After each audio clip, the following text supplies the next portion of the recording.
கிறிஸ்துவுக்குள் அன்பானவர்களே, வேதத்திலும் நீதிமொழிகள் 24 அதன் 17வது வசனம் இவ்வாறு சொல்லுகின்றது, உன் சத்துரு விழும்போது நீ சந்தோஷப்படாதே என்று. அன்புக்குரியவர்களே, இன்றைக்கு நாம என்ன செய்கிறோம்? நமக்கு எதிராக தீங்கிழைத்து, நமக்கு துரோகம் செய்து, நம்மை ஏமாற்றி பல விதத்திலே நம்மை துன்பப்படுத்தினவர்களுடைய வாழ்க்கையில் ஒரு காலத்தில் ஏற்படுகின்ற பிரச்சனைகள், இழப்புகள், போராட்டங்கள், இவைகள் எல்லாவற்றையும் நாம் பார்க்கின்ற பொழுது நாம் மனதிலே ஒரு சந்தோஷம் ஏற்படுகிறது இல்லையா? அன்றைக்கு எனக்கு செய்த துரோகத்தினாலும், எனக்கு அவர்கள் செய்த கொடுமைகளினாலும் இன்றைக்கு அவர்கள் குடும்பங்களும் அவர்களும் படுகின்ற பாடுகளை பாருங்கள் என்று சொல்லி நாம் இன்றைக்கு சந்தோஷப்படுகின்றோமே. தேவன் சொல்லுகின்றார், அது கர்த்தருடைய பார்வைக்கு பொல்லாப்பானதாக இருக்கும் என்று நீதிமொழிகள் 24:18வது வசனம் சொல்லுகிறது. எனக்கு அன்புக்குரியவர்களே, வேதத்திலும் கூட யோசேப்புக்கு சத்துரு யாராக இருந்தார்கள்? அவனுடன் பிறந்த சகோதரர்கள்.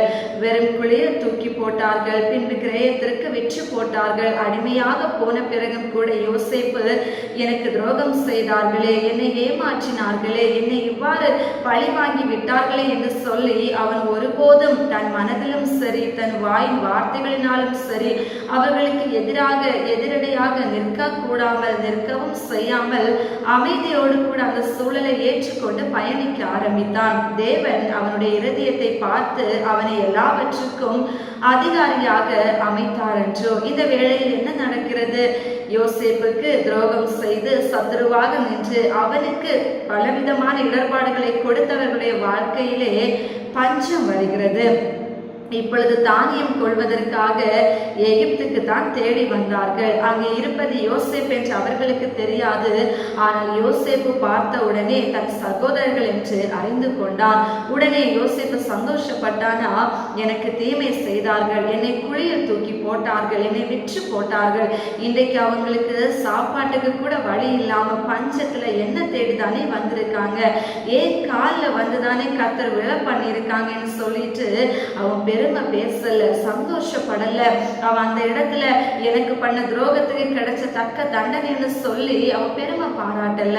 மாறாக அவர்களை நேசித்தான், உபசரித்தான், அவங்களை ஏற்றுக்கொண்டான், தன்னை வெளிப்படுத்தினான். இது கர்த்தரால் உண்டான காரியம் என்று சொல்லி தேவனை முன்னிறுத்தி காரியங்களை செயல்படுத்தினார். எனக்கு அன்புக்குரியவர்களே, தேவன் இன்னும் யோசேப்பை மேன்மைப்படுத்தினாரே. ஆகையினால் நாமும் யோசேப்பை போல நம்முடைய வாழ்க்கையில் எதிராக நின்றவர்கள் யாராக கூட இருக்கலாம். நம்முடைய சகோதரர்களாக இருக்கலாம், நம்முடைய பெற்றோராக இருக்கலாம், பிள்ளைகளாக இருக்கலாம், சொந்தங்களாக இருக்கலாம், நண்பர்களாக இருக்கலாம், நம்முடைய சபையில் இருக்கிறவங்களாக இருக்கலாம். யாராக இருந்தாலும் சரி, அவர்களை நாம் மன்னித்து மறந்து விட வேண்டும். மாறாக அவர்களுடைய வாழ்க்கையில் தீமைகள் வருகின்ற பொழுது எனக்கு செய்ததற்கு தக்க தண்டனையை தேவன் கொடுத்தார் என்று சொல்லி ஒருபோதும் நாம் அதிலே சந்தோஷப்படாமல், அப்பேற்பட்ட வார்த்தைகளை மொழியாமல் அவர்களுடைய ரட்சிப்புக்காக, அவர்களுடைய மனம் திரும்புதலுக்காக நாம் ஜெபிக்க வேண்டுமே தவிர சத்துரு விழுகின்ற பொழுது சந்தோஷப்படக்கூடாது என்று வேதம் நமக்கு கற்றுக் கொடுக்கிறது. அந்நாட்களிலே சவுல் விழுந்த பொழுது அதனை கேட்ட தாவீது மிகவும் துக்கம் அடைந்தான். அந்த சவுல் எவ்வளவு விரோதமான காரியங்களை தாவீதுக்கு விரோதமாக செய்தான். கொலை செய்ய முற்பட்டான், பலவிதமான சூழ்ச்சிகளை செயல்படுத்தினான், அவனை துரத்தினான். ஆனாலும் கூட தாவீது சவுளுடைய வாழ்க்கையில் ஏற்பட்ட தீமைகளையும் அவன் விழுந்து போன நினைத்து சந்தோஷம் அடையவில்லை, துக்கம் அடைந்தான். அதே போல நாமும் சத்துரு வாழ்க்கையில் ஏற்படுகின்ற காரியங்களை குறித்து சந்தோஷப்படாமல் கர்த்தர் விரும்புகின்ற வழியிலே நாம் வாழ்வோம். தேவன் நம்மை நிச்சயமாகவே பலப்படுத்துவார். ஜெபிப்போமா? அன்பின் நல்ல தகப்பனே, வேதத்தின்படி நீர் கற்றுக் கொடுத்தது சத்துருவை நேசிக்க வேண்டும், மன்னிக்க வேண்டும், மறக்க வேண்டும், மாறாக அவர்களை ஏற்றுக்கொள்ள வேண்டும் என்று. ஆனால் நாங்களோ இன்றைக்கு எங்களுக்கு விரோதமாக தீமை செய்தவர்கள் பல விதத்திலே தேவனுடைய கோபாக்கினை நிமித்தமோ ஏதோ ஒரு வழியில் அவர்கள் ஒரு இடர்பாடுகளுக்குள் சிக்குகின்ற பொழுது எங்களுக்கு செய்த தீமைக்கு இன்றைக்கு அவர்கள் அனுபவிக்கிறார்கள் என்று சொல்லி நாங்களும் சந்தோஷப்பட்ட நாட்கள் உண்டப்பா. எங்கள் பிழைகளை நாங்கள் உணர்கின்றோம், எங்கள் குற்றங்களை நாங்கள் அறிக்கையிடுகிறோம்.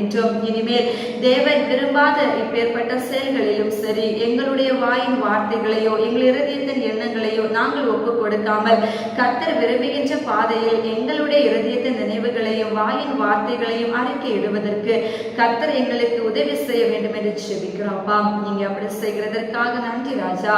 இயேசு கிறிஸ்துவின் நாமத்தினால் ஜெபிக்கிறோம் நல்ல பிதாவே, ஆமென். God bless you.